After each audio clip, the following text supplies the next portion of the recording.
নমস্কার বন্ধুরা, গোপলু কিচেনে আরও একবার সবাইকে স্বাগত জানাই। আজকে আমি বানাচ্ছি দই পরোটা, সাথে নিরামিষ কাশ্মীরি আলুর দম। রাতের ডিনারের জন্য দারুণ একটা কম্বিনেশন। দুটি রেসিপি খুবই সহজ আর খুবই কম সময়ে হয়ে যায়। তাহলে ভিডিওটা স্কিপ না করে শেষ পর্যন্ত দেখতে থাকুন। প্রথমে দই পরোটা বানানোর জন্য নিয়ে নেব 150 গ্রাম টক দই। ওরই সাথে নিয়ে নেব হাফ টিস্পুন লবণ, 1 টিস্পুন চিনি, আর লাগবে হাফ টিস্পুন বেকিং পাউডার। ওরই সাথে নিয়ে নেব 1/4 টিস্পুন বেকিং সোডা। এবার এই সমস্ত উপকরণকে একটা হুইস্ক দিয়ে ভালো করে মিশিয়ে নেব। কোনো রকম যাতে লাম্পস না থাকে সেই মতো ভালো করে মিশিয়ে নিতে হবে, যেন মিশ্রণটা একদম স্মুথ হয়। দেখুন বন্ধুরা, এখানে আমার দইয়ের মিশ্রণটা তৈরি হয়ে গেছে। এবার এর মধ্যে দিয়ে দেব 300 গ্রাম ময়দা। এখানে যতটা পরিমাণে আমি দই নিয়েছি তার ঠিক দ্বিগুণ ময়দা নিতে হবে। এর মধ্যে এবার দিয়ে দেব 2 টেবিল চামচ তেল। এখানে আমি রান্নার সাদা তেল ব্যবহার করেছি। এবার ময়দাটা মেখে নেব ভালো করে দইয়ের সাথে। এখানে আমি একদমই জল ব্যবহার করব না, যেহেতু এর মধ্যে দই দেওয়া আছে তাই একদমই জল লাগবে না। দেখতেই পাচ্ছেন আমার এখানে ডোটা তৈরি হয়ে গেছে। আমি কিন্তু এখানে একদমই জল ব্যবহার করিনি। বন্ধুরা, পরোটার জন্য ঠিক এইরকমই একটা ডো তৈরি করে নিতে হবে। এবার ওপর থেকে অল্প একটু তেল ছড়িয়ে দিয়ে ডোটার গায়ে লাগিয়ে দেব আর ঢাকা দিয়ে কিছুক্ষণ রেস্টে রাখবো, প্রায় আধ ঘন্টার মতো। অপরদিকে আলুর দম বানানোর জন্য আমার এখানে 3টে বড় আলু লেগেছে। দেখুন, আমি আলুগুলোকে ঠিক এইরকম বড় বড় করে কেটে নিয়েছি। এবার আলুগুলো ভাজার জন্য একটা কড়াইয়ের মধ্যে পরিমাণ মতো সরষের তেল দিয়ে দেব। তেলটা এখানে খুব ভালো করে আমি গরম করে নেব। তেল গরম হয়ে গেলে ওর মধ্যে আলুগুলো একে একে দিয়ে দেব। আপনারা চাইলে বন্ধুরা আলুগুলোকে আগে থেকে সেদ্ধ করেও নিতে পারেন, আর তা না হলে এভাবে ভেজেও কাশ্মীরি আলুর দম বানাতে পারেন। আমি এখানে কাশ্মীরি আলুর দমটা একদম নিরামিষ বানাবো। এর মধ্যে কোনো রকম পেঁয়াজ রসুন ব্যবহার করব না। দেখুন, আলুগুলোকে লাল লাল করে ভেজে নিয়েছি। এবার এগুলিকে তেল থেকে ছেঁকে তুলে নেব। আলুগুলো ভেজে তুলে নিয়ে ওই একই তেলের মধ্যে আরও কিছুটা তেল অ্যাড করে দিয়েছি। এর মধ্যে এবার দিয়ে দেব 2টো ছোটো এলাচ, 5টা লবঙ্গ, হাফ ইঞ্চের মতো দারুচিনি, 8 থেকে 10টা গোলমরিচ আর 2টো শুকনো লঙ্কা। ফোড়নটা 10 সেকেন্ডের মতো ভেজে নেব, যতক্ষণ না একটা সুন্দর গন্ধ বেরোয়। এবার এতে দিয়ে দেব 2 টেবিল চামচ আদা আর কাঁচা লঙ্কা বাটা। এটিকেও তেলের মধ্যে 30 সেকেন্ডের মতো ভেজে নেব। আদা আর কাঁচা লঙ্কাটা নাড়াচাড়া করে নিয়ে এর মধ্যে এবার দিয়ে দেব হাফ টিস্পুন হলুদ গুঁড়ো, হাফ টিস্পুন লাল লঙ্কার গুঁড়ো, হাফ টিস্পুন জিরে গুঁড়ো, হাফ টিস্পুন ধনে গুঁড়ো, স্বাদমতো লবণ আর হাফ টিস্পুন চিনি। এবার এই সমস্ত উপকরণকে ভালো করে মিশিয়ে নিচ্ছি। এখানে অল্প একটু জল দিয়েও মশলাটা কষিয়ে নিতে পারেন। এরপর মশলা থেকে তেল ছেড়ে দিলে ওর মধ্যে দিয়ে দেব টমেটো বাটা। এখানে আমি একটা টমেটো পেস্ট করে নিয়েছি। টমেটোটা কিছুক্ষণ নাড়াচাড়া করতে হবে পুনরায়, যতক্ষণ না মশলা থেকে তেল ছাড়ে। এবার এর মধ্যে দিয়ে দেব কাজু আর চারমগজ বাটা।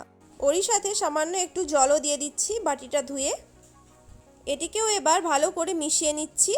কাজুটা যেহেতু কাঁচা থাকে তাই কিছুক্ষণ সময় ধরে মশলাটা কষিয়ে নিতে হবে। কাজু আর চারমগজটা দেওয়ার পর ওর মধ্যে দিয়ে দেব টক দই। এখানে আমি 50 গ্রামের মতো টক দই দেব। দইটা আমি আগে থেকেই ভালো করে ফেটিয়ে রেখেছিলাম, আর দই দেওয়ার সাথে সাথেই কিন্তু মিশিয়ে নিতে হবে, না হলে দইটা কেটে যেতে পারে। আর অবশ্যই যে কোনো রান্নাতে দই দেওয়ার সময় কিন্তু গ্যাসের ফ্লেমটা কমিয়ে রাখতে হবে। সম্পূর্ণ মশলাটা ভালো করে কষিয়ে নেওয়ার পর এবার ভেজে রাখা আলুগুলো ওর মধ্যে দিয়ে দিচ্ছি। আলুগুলো দিয়ে একটু মিশিয়ে নেব। গ্রেভি বানানোর জন্য আমি এখানে একদম অল্প পরিমাণে জল দেব, খুব বেশি আমি গ্রেভি রাখবো না। কাশ্মীরি আলুর দমটা এখানে একটু মাখো মাখো হবে, সেই জন্য আমি জলটা খুব কম পরিমাণে দিলাম। আর অবশ্যই জল দেওয়ার পর লবণটা চেক করে নেবেন। এবার গ্রেভি ফুটতে শুরু করলে ঢাকা দিয়ে 10 মিনিটের মতো আলুটা সেদ্ধ হতে দেব। 10 মিনিট পর ঢাকাটা খুলে নিচ্ছি। দেখুন বন্ধুরা, এখানে আমার কাশ্মীরি আলুর দম প্রায় তৈরি হয়ে গেছে। আর ওপর থেকে কতটা সুন্দর তেল ভেসে গেছে দেখতেই পাচ্ছেন। এই রকম কাশ্মীরি আলুর দম বানিয়ে আপনারা রুটি পরোটা যে কোনো কিছুর সাথেই খেতে পারেন। সবশেষে এবার ওপর থেকে একটু ধনেপাতা কুচি ছড়িয়ে দেব। আর আপনারা চাইলে এর মধ্যে সামান্য গরম মশলার গুঁড়ো আর ঘি একটু দিয়ে দিতে পারেন, তাতে এর টেস্ট আরও বেড়ে যাবে। কাশ্মীরি আলুর দম একদম তৈরি হয়ে গেছে। এবার পরোটাগুলো বানিয়ে নেব। ঢাকা খুলে নিয়ে ডোটা আর একটু ভালো করে মাখিয়ে নেব। দেখতেই পাচ্ছেন ডোটা আগের থেকে অনেকটা ফুলে গেছে আর অনেক সফট হয়ে গেছে। 2 থেকে 3 মিনিটের মতো ডোটা ভালো করে একটু ডলে ডলে মাখিয়ে নিচ্ছি। পরোটার লেচিগুলো বানানোর জন্য প্রথমে ডোটাকে একটু লম্বা করে নিচ্ছি, তারপর এগুলি থেকে গোল গোল করে লেচির আকারে কেটে নেব। এখানে লেচিগুলোকে একটু বড় বড় করতে হবে। দেখতেই পাচ্ছেন ঠিক এইভাবে আমি লেচিগুলো কেটে নিচ্ছি। আর লেচিগুলোর সাইজ নর্মাল পরোটা বা রুটির থেকে একটু বড় রেখেছি।